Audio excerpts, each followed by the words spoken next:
Assalamualaikum warahmatullahi wabarakatuh. Waalaikumsalam. Ustaz ya, yang berkaitan ulo dulu membahas masalah sikut 20. Sikut 20 berkaitan nafsia salbiah kami manawiah. Yang berkaitan salbiah. Salbiah artinya salah satu ditulah barang yang halal Allah sehingga dipikirnya dimombok.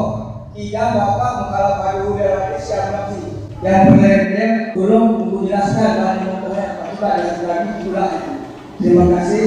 Assalamualaikum warahmatullahi wabarakatuh. Sifat salbiah, salbiah maknanya sifatnya untuk menafikan sesuatu yang tidak layak pada Allah.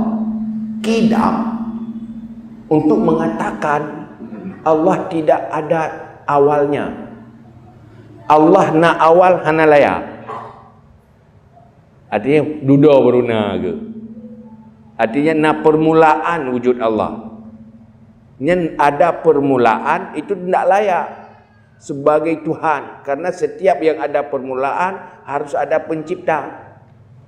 Maka wajib sifat kidam untuk menafikan yang tidak layak itu ada permulaan, menafikan awal itu tidak layak pada Allah.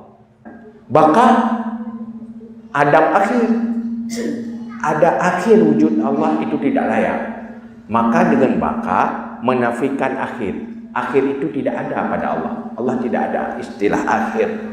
Maka yang salbi menangkap yang lain-lain man perbohnya punya makna tersendiri, yang kegambaran